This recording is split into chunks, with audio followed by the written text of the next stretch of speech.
नमस्कार. मी निहाल ढालाय आपलं सहर्ष स्वागत करतो N51 न्यूजमध्ये.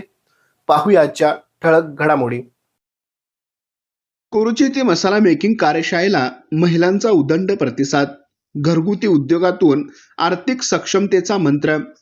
महिलांना स्वतःच्या पायावर उभे करण्यासाठी आणि घरगुती चवीला व्यावसायिक जोड देण्यासाठी कोरुची येथे आयोजित करण्यात आलेल्या मसाला मेकिंग आणि ग्रेव्ही मेकिंग कार्यशाळेचा समारोप उत्साहात झाला.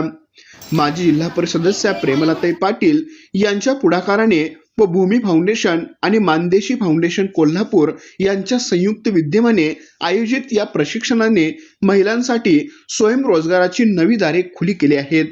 कोरुची येथील बस स्टँड परिसरातील युवा नेते दीपक पाटील यांच्या शेडमध्ये ही कार्यशाळा पार पडली. आजच्या धावपळीच्या युगात शुद्ध आणि चविष्ट मसाल्यांना मोठी मागणी आहे.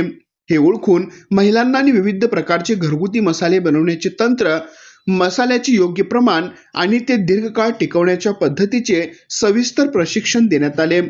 हॉटेल स्टाईल गिरवी मेकिंगचे विशेष मेनू यामध्ये शिकवण्यात आले.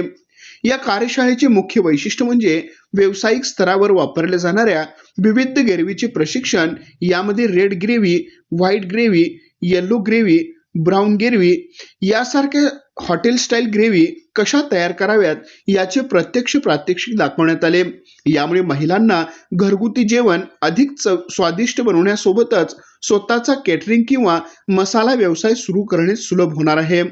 या उपक्रमाच्या सांगता प्रसंगी बोलताना माजी जिल्हा परिषद सदस्या प्रेमलताई पाटील यांनी महिलांच्या उत्साहाचे कौतुक केले. त्या म्हणाल्या, महिलांनी केवळ गृहिणी न राहता उद्योजिका बनावे हा आमचा उद्देश आहे.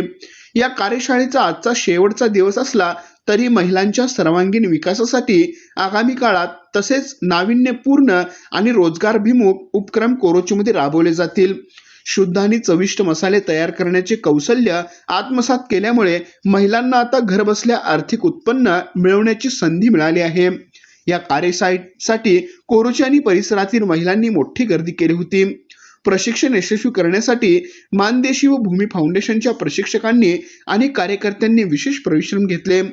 तसेच यापुढे नवनवीन उपक्रम राबवण्यात येणार असल्याचे त्यांनी सांगितले. तर महिलांच्या आग्रहास्तव पुन्हा एक बॅच सुरू करण्यात येणार असल्याचे त्यांनी सांगितले. यासाठी नाव नोंदणी करावी असे आवाहन त्यांनी यावेळी केले. आमच्या प्रतिनिधीसह पाहत रहा N51 न्यूज.